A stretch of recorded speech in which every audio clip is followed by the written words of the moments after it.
pelo sinal da Santa Cruz, livrai-nos Deus, nosso Senhor, dos nossos inimigos, em nome do Pai, do Filho e do Espírito Santo. Amém. Evangelho de São Marcos, capítulo 1, versículos do 21 ao 34. Se você puder, encontre aí na sua Bíblia com você. Se você não tem a Bíblia nesse momento, não é? Até indico para você, tem aplicativos da Bíblia gratuitos. Você pode ter a Bíblia no seu celular. E é leve, não ocupa espaço nenhum, né, no celular. Não tira a memória, nem nada. Então, baixe a Bíblia para que você tenha sempre com você. Mas se você não tiver e quiser tomar nota, Evangelho de São Marcos, capítulo 1, versículos do 21 ao 34. Assim nos diz a palavra de Deus. Entraram em Cafarnaum no sábado, e Jesus foi à sinagoga e pôs-se a ensinar. Todos ficaram admirados com seu ensinamento, pois ele os ensinava como quem tem autoridade, não como os escribas. Entre eles, na sinagoga, estava um homem com um espírito impuro. Esse homem gritava: "Que queres de nós, Jesus Nazareno? Vieste para nos destruir? Eu sei quem tu és, o Santo de Deus." Jesus o repreendeu: "Cala-te e sai dele." O espírito impuro sacudiu o homem com violência, deu um forte grito e saiu. Todos ficaram admirados e perguntavam uns aos outros: "Que é isto? Que é isto? Um ensinamento novo e com autoridade. Ele dá ordem até aos espíritos impuros e eles lhe obedecem." E sua fama se espalhou rapidamente por toda a região da Galileia. Logo que saíram da sinagoga, foram com Tiago e João para a casa de Simão e André. A sogra de Simão estava de cama, com febre, e logo falaram dela a Jesus. Ele aproximou-se e, tomando-a pela mão, levantou-a. A febre a deixou e ela se pôs a servi-los. Ao anoitecer, depois do pôr do sol, levaram a Jesus todos os doentes e os que tinham demônios. A cidade inteira se juntou à porta da casa. Ele curou muitos que sofriam de diversas enfermidades. Expulsou também muitos demônios e não lhes permitia falar, porque sabiam quem ele era. Palavra da salvação. Glória a vós. Glória a vós, Senhor.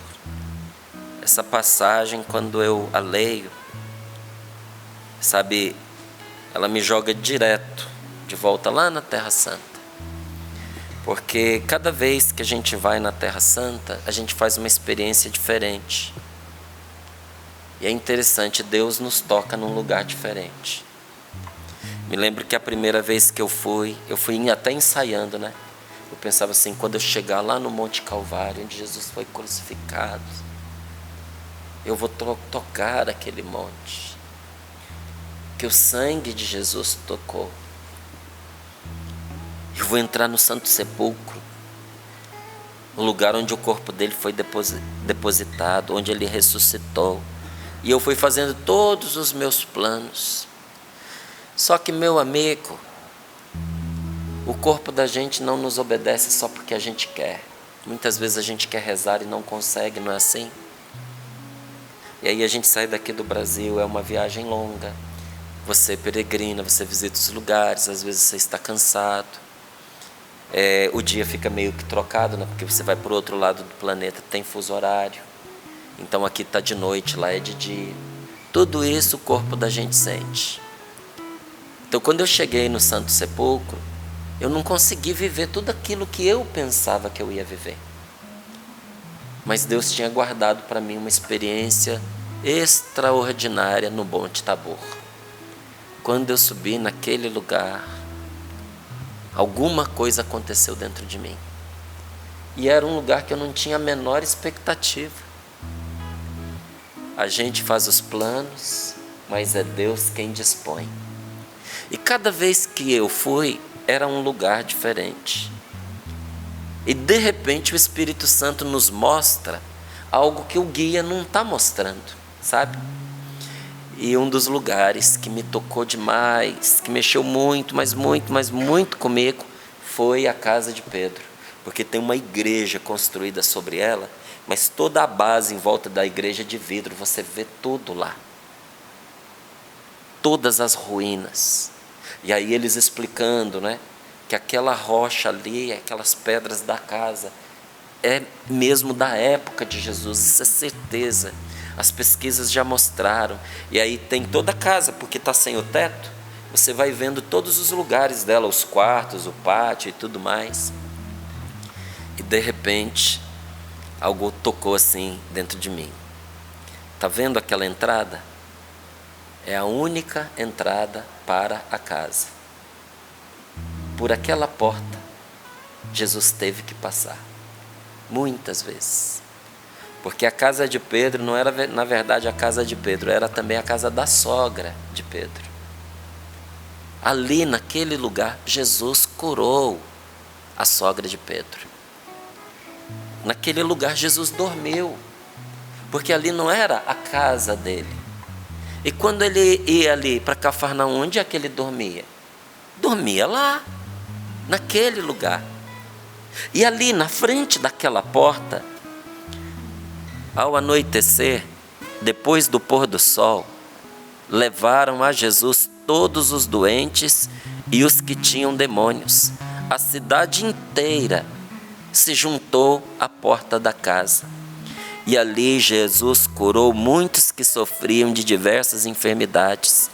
Expulsou também muitos demônios e não lhes permitia falar, porque sabiam quem ele era. Gente, depois que você vai, não tem como você ler a Bíblia da mesma maneira, sabe? E não é a questão da pedra, sabe? É o lugar afetivo para a gente aquilo lá. Porque mais do que a pedra da porta pela qual Jesus entrou, é a Eucaristia que você tem ali na igreja, é o próprio Jesus. Mas você percorrer com Jesus os lugares por onde ele passou, e você rezar dizendo: foi aqui, né, Senhor? Aqui o Senhor derramou a sua bênção, aqui o Senhor realizou tantas graças, aqui o Senhor curou aquela mulher, aqui muitos que estavam oprimidos pelo demônio encontraram libertação. Senhor, me liberta também neste lugar. É uma coisa maravilhosa, é uma coisa, uma bênção, sabe? Eu rezo, peço muito a Deus que, assim como quando uma pessoa ela tem um grande amor a algo, fez parte da história dela, entra no projeto de vida dela, pelo menos uma vez na minha vida eu quero ir naquele lugar. E tem gente que fala: antes de morrer eu quero ir na Canção Nova, né? E consegue, porque você pôs isso como sua meta.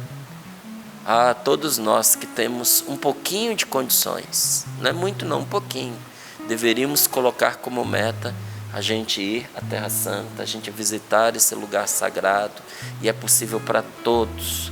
Eu me lembro que em várias das minhas peregrinações, pessoas que foram, trabalharam como faxineira a vida inteira.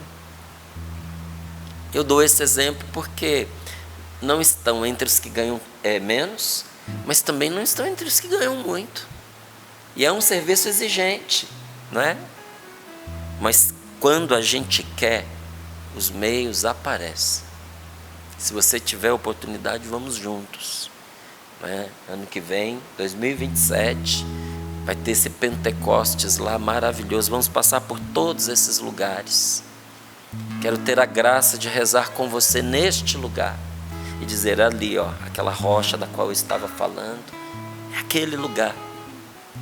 e você poder viver o que se descortinou diante dos nossos olhos por causa desta palavra. Eu fico muito mexido logo nesse início, quando diz aqui, olha, entraram em Cafarnaum no sábado, e Jesus foi à sinagoga para pregar. Jesus estava pregando. Todos os que estavam ouvindo ficaram admirados com seu ensinamento, pois ele os ensinava como quem tem autoridade. Não falava do que não sabia, ele falava do que ele sabia. Ele sabia o que era de verdade, e assim ele ensinava. Porque ninguém dá ouvidos a quem não sabe do que fala, não é? E entre essas pessoas que estavam escutando, havia um homem que estava tomado por um espírito imundo, um espírito impuro, um possesso. E diante da palavra de Deus que estava sendo pregada, veja, Jesus não estava rezando, Jesus estava pregando. E a palavra de Deus tem poder de libertação. Por isso que muita gente, ouvindo a palavra de Deus, dá testemunho, aquela palavra mudou a minha vida. Naquele dia eu tomei uma decisão. Aquela palavra, aquela pregação foi um divisor de águas para mim. Desde que eu comecei a acompanhar o Sorrindo para a Vida, minha vida mudou. Por quê? Por causa da palavra de Deus. Por causa da pregação da palavra inspirada pelo Espírito Santo. E naquela hora esse homem que estava tomado por um espírito impuro, e estava lá quietinho. O homem foi para a sinagoga e o espírito mau foi com ele. A sinagoga é para o judeu como é a igreja para nós. O que se faz na sinagoga? Se reza, se clama a Deus, se ouve a palavra de Deus. E aquele homem oprimido estava lá. Porque às vezes a gente pensa que quem está dentro da igreja, que quem ouve a Sagrada Escritura, a pregação da Sagrada Escritura, que porque a pessoa está enfronhada dentro da igreja, que está tudo bem com ela e que ela não sofre nenhuma opressão. Não, precisa haver um desligamento deste mal. Tem gente que está dentro da igreja e precisa passar por oração de renúncia, precisa passar por confissão e precisa passar por oração de libertação, porque a pessoa não está libertada. De onde é que você tirou isso? Aqui, ó, diante dos nossos olhos. Aquele homem frequentava a sinagoga, mas foi aquela pregação cheia de autoridade que trouxe a libertação para este homem. E o que estava enrustido, escondido dentro dele, e talvez nem ele soubesse, talvez ele visse apenas os resultados desta opressão na vida dele, a tristeza, a falta de perspectiva de vida, as doenças que foram se formando dentro dele, os pensamentos maliciosos, os pensamentos diabólicos que iam fervilhando na cabeça dele. Esses sintomas talvez ele percebesse, mas a gente às vezes acha que certas coisas vêm de nós. Tem coisa que a gente acha que é nossa e é do maligno. Tem coisa que a gente acha que é do maligno e é nossa. Tem gente que diz, isso aqui é do demônio. Não, não é do demônio, não. Isso aí é da maldade, isso aí é do seu descaso, da sua negligência, dos pecados que você escolheu cometer. E às vezes a pessoa diz, não, isso aqui é meu, eu sou assim. E você chega mais perto e diz, não, tem uma opressão. Entrou em alguma altura da vida, uma opressão na vida desta pessoa. Às vezes a pessoa nem sabe, mas vem a palavra de Deus e põe luz aonde só havia escuridão. E o diabo não suporta a luz de Deus. E quando isso aconteceu, o Espírito começou a gritar para Jesus: o que é que você quer de nós? Nós quem? Espíritos diabólicos. O que é que você quer de nós, Jesus Nazareno? Vieste para nos destruir? Sim, porque está escrito que ele veio para destruir as obras do diabo. Jesus veio para destruir as obras do mal na minha vida e na sua vida. Porque quando fala que Jesus veio para destruir as obras do diabo, a gente pensa no mundo. Mas o mundo que Deus veio libertar É o mundo no qual eu estou, você está, é o nosso mundo, o mundo em que nós vivemos, as coisas nas quais nós estamos metidos, o nosso mundo interior também. Jesus veio para destruir o que está nos destruindo. Jesus veio para destruir aquilo que nos levaria ao inferno se ele não interviesse. Veio para destruir as obras do diabo, e o diabo sabe disso. Vieste para nos destruir, eu sei quem tu és. Tu és o Santo de Deus. E Jesus repreendeu, porque essa declaração correu o risco de antecipar a crucificação.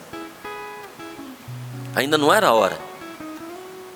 Jesus tinha todo um plano do Pai para cumprir antes de ser crucificado. E colocar o foco sobre ele desta maneira ia atrair precocemente o ciúme, a inveja, o ódio dos fariseus, dos saduceus, dos chefes políticos daquela época e provavelmente a execução de Jesus. Então Jesus os repreendia para que não contassem quem ele era, e disse: cala-te e sai dele. E o espírito impuro sacudiu o homem com violência, deu um forte grito e saiu, e todos ficaram admirados e perguntavam uns aos outros: que é isso? Um ensinamento novo e com autoridade. Ele dá ordem até aos espíritos impuros e eles lhe obedecem. E para que ninguém diga que é um caso isolado, o que aconteceu em seguida? Jesus foi lá para a casa da sogra de Pedro, curou a mulher, e muitas pessoas que estavam oprimidas foram levadas diante dele. Eram judeus, eram gente religiosa. Na igreja, gente, tem gente oprimida. Tem muita gente oprimida na igreja, precisando de libertação, precisando renovar as promessas do seu batismo. O batismo da pessoa não foi anulado, não foi. Mas às vezes a gente vive como quem não é um filho de Deus. A gente vive como um excomungado. A gente é de Deus, mas vive como se não fosse. A gente diz que crê em Deus, mas vive como se Ele não existisse. E quando a gente começa a ter uma vida assim, você pode ter certeza que o inferno toma conta. Então na igreja tem gente oprimida? Tem. Mas tem uma coisa interessante: o oprimido que reza é libertado. O oprimido que pede o socorro de Deus é por Deus assistido. Nosso Senhor não manda a pessoa embora da mesma maneira que ela chega a Ele. Quem chega a Jesus de coração sincero, quem chega a Jesus de coração aberto, é por Ele atendido. Quando é que o Senhor não nos atende? Quando não há uma decisão sincera de mudar de vida. Eu contava aí, a Valdene estava falando das peregrinações aos santuários marianos. Eu fui em uma recentemente, e uma das coisas que mais mexeu comigo desta vez, eu tinha escutado isso, mas muito assim, sabe quando a coisa passa e você não pega? E a gente estava lá no local de aparição de Nossa Senhora, quando a Glória, que estava nos conduzindo ali, não é? A nossa guia portuguesa, ela disse: as pessoas levavam para Jacinta os seus pedidos de oração pelos enfermos, e pediam para que Jacinta falasse para Nossa Senhora dos doentes. E depois que Jacinta estava com Nossa Senhora e que recebia a resposta, as pessoas perguntavam, e Jacinta respondia. Numa certa altura, Jacinta disse para Nossa Senhora: eles estão perguntando dos doentes que foram pedidas as orações. E Nossa Senhora respondeu assim para Jacinta: já falei com o meu filho, e uns serão curados, mas outros Jesus não quis crer neles. Quando eu ouvi aquela palavra, Jesus não quis crer neles, eu botei a mão no meu coração e disse: Senhor, que não seja assim comigo, que eu não esteja entre aqueles que o Senhor não quis crer neles. Por que Jesus não quis crer neles? São aquelas pessoas que chegam diante de Deus só para obter aquela graça. mas tem no seu coração a intenção de continuar a bandalheira, uma vida errada, afastada de Deus, como sempre foi. Não há um desejo sincero de mudar de vida, de renunciar ao erro, ao pecado. Como é que a gente quer que Deus acredite na gente, se Ele está vendo que aquilo é fruto de uma segunda intenção? É só um benefício imediato. Jesus não quer dar benefício imediato para a sua vida, Ele quer salvar você. Ele não quer resolver o problema conjugal, Ele quer que você vá para o céu. Quer que resolva a situação entre você e o seu marido, entre você e a sua esposa. Sim, Ele quer. Uma coisa não dispensa a outra. Mas Ele não quer dar para você o cisco e negar para você a montanha. Porque a gente aprendeu a se contentar com migalha. A gente está que nem aquela cananeia. Para os cachorrinhos também é lícito comer as migalhas que caem da mesa.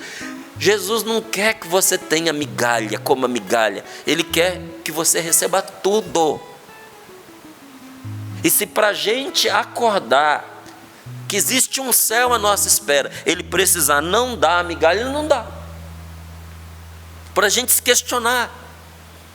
Por que eu não estou recebendo a migalha que cai da mesa? Esse milagre que eu estou pedindo para Deus, isso para Deus não é nada. Por que Deus não me dá? Aí a resposta é porque Ele quer te dar tudo e você só quer a migalha. E a migalha não vai te salvar. Aí quando nós batemos os olhos nesta palavra, nós vemos que esta palavra resume de uma maneira maravilhosa, maravilhosa o que Jesus veio fazer por nós. Jesus veio nos mostrar como nos abrir à salvação. Eu e você, meu amigo, minha amiga, nós precisamos aprender a nos abrir para a salvação que vem de Deus. Tem muita gente que vive em Deus como quem se joga num oceano, sabe? Ah, mas eu estou mergulhado em Deus, eu vou para a missa, eu frequento os sacramentos, não vou nem falar da confissão, porque a confissão tem que abrir coração. Eu frequento os sacramentos, eu estou na missa, eu vou visitar os enfermos, eu dou o meu dízimo, parece o discurso do fariseu. Eu faço jejum, eu dou meu dízimo, eu faço, eu participo da pastoral, eu sou ministro da Eucaristia, eu sou secretário do bispo na igreja, eu estou sempre servindo a Deus. Será? Porque às vezes a gente está servindo as coisas de Deus, mas não estamos servindo Deus das coisas. Estar enfiado dentro da igreja nem sempre quer dizer estar mergulhado no Espírito Santo. Porque pode acontecer conosco igual aquelas garrafas que o povo usava no passado, há 500 anos atrás, para mandar mensagem. Pegava uma garrafa dessas de vinho, enrolava um papelzinho, uma cartinha, colocava dentro da garrafa, colocava uma rolha e jogava no mar. E aquela garrafa, às vezes, ia de um continente para o outro. Saía da África e chegava no Brasil. Saía da Europa e chegava ali no Uruguai, no Paraguai. Uma garrafa viajou, tudo isso viajou. E como é que sabe que a garrafa veio de lá? Porque quando a garrafa chegava, eles tiravam a rolha, tiravam a cartinha e liam. Nossa, veio lá de Portugal. Nossa, está em francês, veio da França. A garrafa mergulhou e boiou durante meses no oceano, mas a cartinha que estava dentro estava completamente enxuta. Ela estava cercada de água por todos os lados, mas não entrou uma gota dentro da garrafa. Às vezes a gente faz igual essa garrafa. Nós estamos cercados da presença de Deus por todos os lados, mas não entra a experiência de Deus dentro de nós. Imagina você morrer de sede junto da fonte. Tem gente que está sedento de Deus e está envolvido com as coisas de Deus, não é? Então Jesus ele veio nos mostrar como nos abrir à salvação, porque Jesus é o alegre mensageiro que anuncia o tempo da servidão, da escravidão, da opressão está terminado. Porque o kairós da salvação já chegou. Deus teve compaixão do seu povo maltratado, do seu povo ferido, e enviou um Salvador que não só anuncia, Jesus realiza a nossa salvação. Quando você se aproxima de Jesus, você não vai ouvir uma palavra de conforto. Você será confortado, você receberá a força de Deus. O Senhor não vem dizer palavras de consolo. Ele de verdade enxuga as nossas lágrimas e nos dá alegria. E onde tudo para nós aspirava a morte, quando nós recorremos a Ele, Jesus estende a sua mão e nos dá a vida, porque Ele realiza a salvação de cada um de nós, realiza a salvação do ser humano por inteiro, e quer realizar a salvação não só de um indivíduo, mas de toda a nossa sociedade. Ele veio para salvar o mundo. Jesus é o Salvador do mundo, mas somente os que reconhecem e vivem a sua pobreza diante de Deus podem ser beneficiados com a salvação. O que é isso? Eu preciso reconhecer que eu preciso de Deus nesse dia de hoje, e eu reconheço isso recorrendo a Ele. Eu reconheço isso voltando a ter vida interior, vida de oração, a me colocar humildemente na presença do Senhor, sabe? E isso não deve ser interpretado como se o Evangelho, quando eu digo dessa questão da pobreza, né? Como se o Evangelho se tornasse exclusivo de uma classe social, porque tem gente que interpreta isso, que o Evangelho é dos pobres materiais. Gente, tem rico humilde e tem pobre orgulhoso. Há um tempo atrás, foi ridículo, eu era criança, mas noticiou nos jornais nacionais por todo o Brasil a pancadaria entre dois lixeiros, orgulhoso, um e outro, disputando quem que varria mais, quem que varria melhor. Quebraram a vassoura um nas costas do outro. Aí você vê, meu Deus, mas que isso? Pois é, porque o orgulho não escolhe classe social, e humildade também não é? Então, não é exclusividade dos pobres materiais, mas o fato é que há um convite para todos nós, todos, sem exceção, sermos pobres diante de Deus.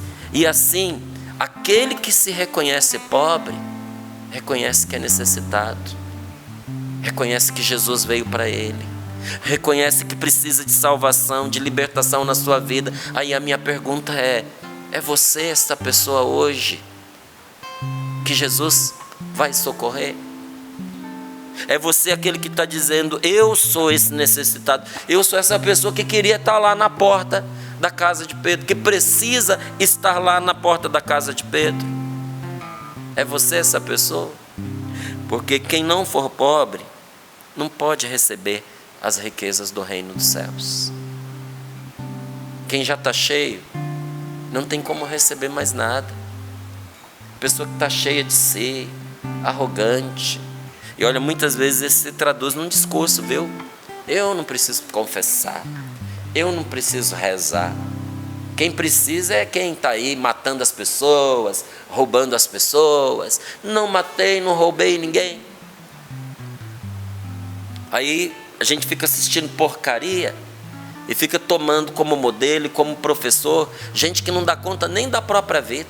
Pessoa dizendo para outra lá, não é? Pecado é matar, é roubar, é prejudicar os outros. Os abusos que você faz com o seu próprio corpo, isso não é dar conta de ninguém. Isso daí nem pecado é. Como que não? Se todas essas coisas estão ligadas.